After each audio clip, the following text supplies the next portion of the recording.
Fala galera, aqui é o Paulo Aragão falando, sejam todos bem-vindos ao Giro Bitcoin, esse podcast diário que vai te informar no menor tempo possível sobre as últimas notícias que agitaram o mercado cripto mundial. Para começar o episódio de hoje, sexta-feira, 19 de setembro de 2025, cada unidade do Bitcoin está custando aproximadamente 116.300 dólares americanos, com uma queda ao longo das últimas 24 horas de 1,2%. Queda essa que tem sido vista pelas principais criptomoedas. O Ether, segundo maior criptoativo, está caindo 1,55% ao longo do último dia, com cada unidade nesse instante em 4.500 dólares. A gente vê a XRP com uma queda até mais intensa, superando os 3,2%, com cada unidade em 3 dólares americanos aproximadamente. Solana também está caindo mais de 2%, Cardano caindo mais de 1,7%, Chainlink mais de 2%. Enfim, o mercado cripto como um todo está apresentando uma certa correção ao longo desse último dia. Vale ressaltar que desde o corte que a gente teve das taxas de juros da economia americana por parte do Fed, a gente tem visto uma certa volatilidade no mercado cripto. Logo após o corte de 25 pontos base, a gente viu o mercado reagindo não tão positivamente assim, o mercado tendo uma certa queda, porque ele já estava precificado ali para 25 pontos e estava no aguardo da chance de um corte de 50, que não aconteceu. Então, a gente está vendo bastante volatilidade. Inicialmente teve queda, depois conseguiu voltar a se recuperar. O Bitcoin, inclusive, flertou ali com 118 mil dólares, só que agora voltou a recuar um pouquinho com cada unidade nesse instante em 116 mil. Vale ressaltar que a all-time high do Bitcoin foi já um mês atrás, dia 13 de agosto, quando cada unidade bateu 124 mil dólares.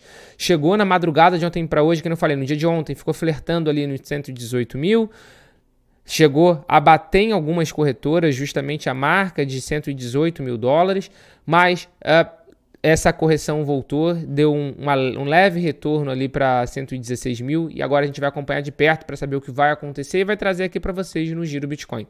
De qualquer forma, o que a gente já tem notado é um aumento do interesse dos investidores tradicionais por Bitcoin e por criptomoedas de uma maneira geral. No dia de ontem a gente teve inflow, tanto no ETF de Bitcoin Spot, onde a gente teve uma entrada de 1.503 unidades de Bitcoin, quanto também no ETF de Ether Spot, onde a gente teve uma entrada, a gente teve um inflow de 46.444 unidades de ETH, o que no dólar americano, somando todos esses ETFs, dá cerca de 213 milhões de dólares.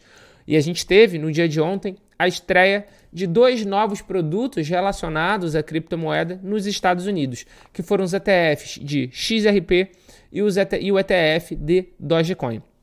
Não é um ETF 100% spot, nenhum dos dois é um ETF 100% spot, porque eles estão utilizando um outro regulamento americano. Inclusive foi essa a forma que eles conseguiram para driblar a necessidade da autorização da SEC. Eles estão utilizando uma outra lei e com isso não é um spot puro, é o que o mercado tem chamado de spot híbrido ou quase spot. Por quê? Porque ele não é 100% daquele ativo de referência em específico. Da Dogecoin, por exemplo, ele não é 100% em Dogecoin. Ele não é 100% de Dogecoin custodiada diretamente. Ele tem cerca de 60% de Dogecoin custodiada diretamente, 100% de Dogecoin Spot e 40% exposto em Dogecoin através de outros produtos negociados em bolsa de valores que tem alguma relação com Dogecoin. Ou seja, ele é um spot híbrido, ele não é 100% spot. De qualquer forma, a gente viu que o lançamento de ontem desses dois produtos foi até mais bem sucedido do que eu imaginava, sendo bem sincero com vocês.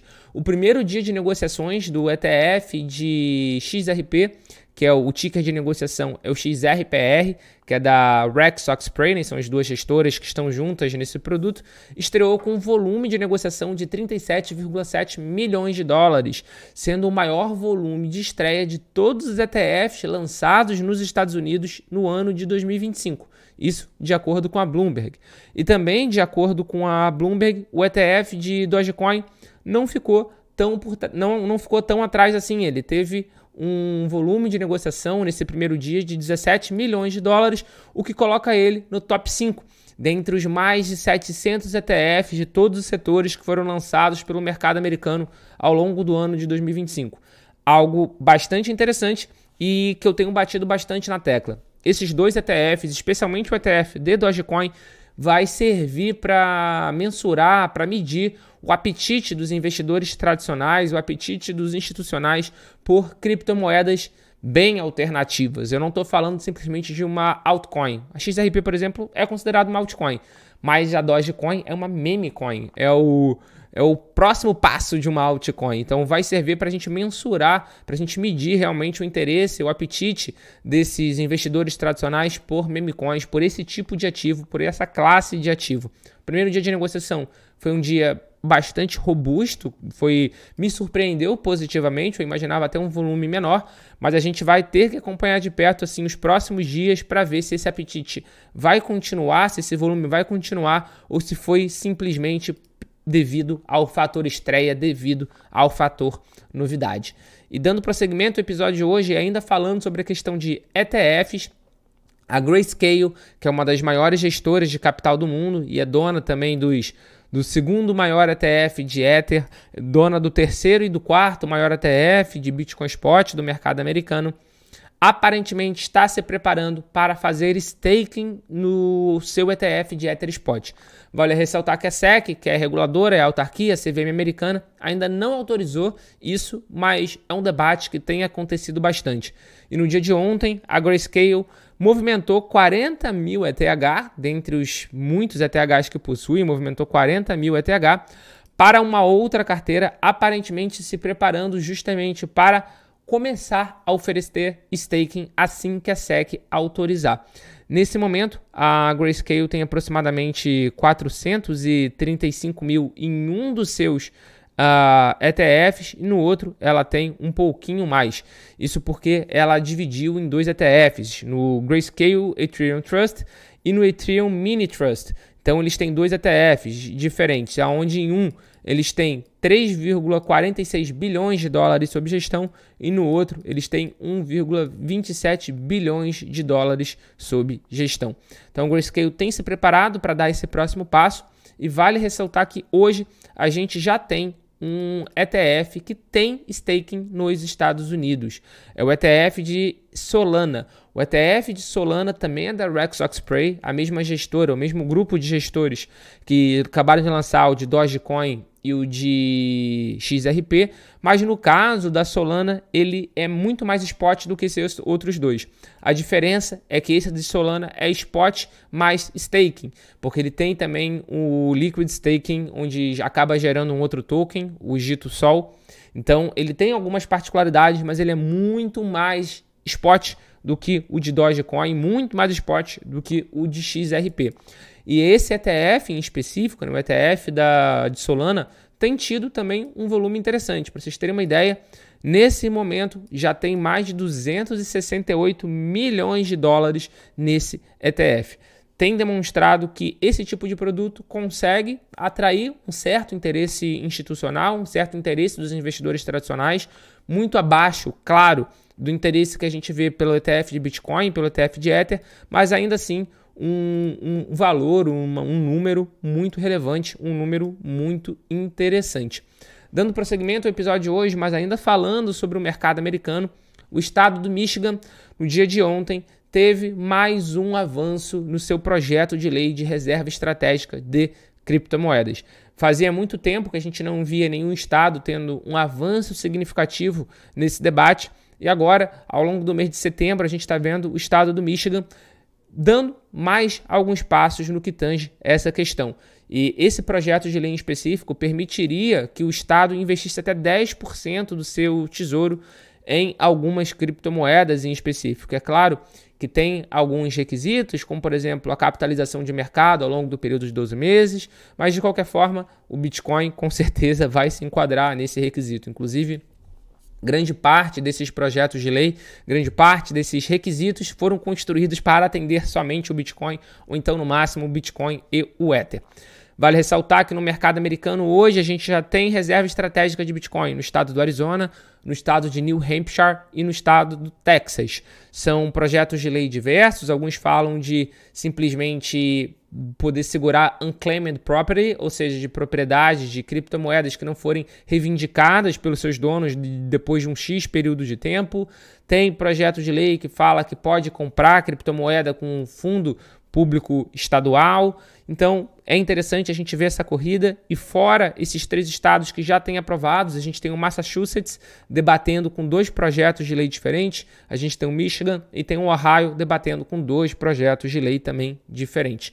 Diversos outros estados tiveram propostas similares, já negadas em momentos distintos, mas, de qualquer maneira, a gente voltou a ver uma movimentação a nível estadual. A nível municipal, a nível de cidade, a gente tem algumas cidades nos Estados Unidos que já estão adotando o Bitcoin como uma reserva estratégica. E também, cada uma delas está seguindo uma metodologia diferente. Algumas adotaram comprando, outras adotaram com apreensões, outras adotaram com doações. Então, é interessante a gente ver esse movimento se espalhando ao redor dos Estados Unidos, porque a gente sabe que o movimento americano acaba sendo replicado ao redor do mundo.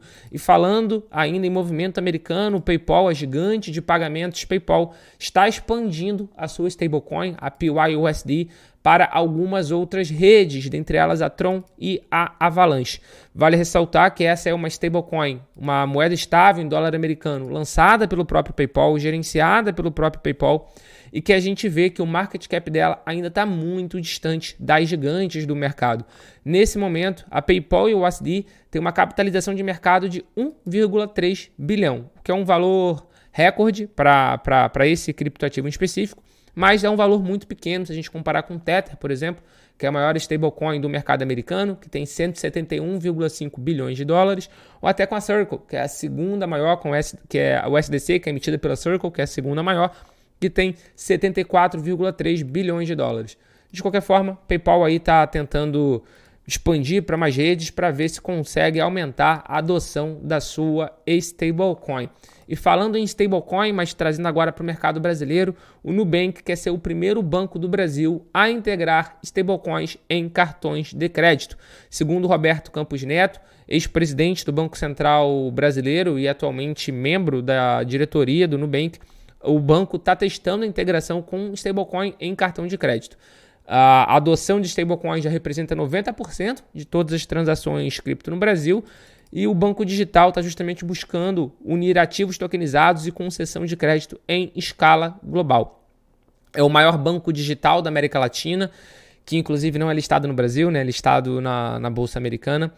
E o Roberto Campos Neto, justamente durante o evento Meridian 2025, que reuniu especialistas em inovação financeira, falou sobre essa questão. Abre aspas, os dados mostram que as pessoas não compram cripto para transacionar, mas para guardar valor. Fecha aspas. Justamente por isso, eles estão buscando integrar stablecoin, não cripto de uma forma geral. O próprio Roberto Campos Neto já entendeu que a compra de Bitcoin, a compra de Ether por parte das pessoas, em grande parte não é para utilizar no dia a dia, mas é como uma proteção contra a perda de valor que a gente tem no real ou em qualquer moeda fiduciária diariamente. Então, interessante esse movimento do Nubank. O Nubank, de fato, tem se destacado como um dos grandes bancos brasileiros que mais tem investido em criptomoeda.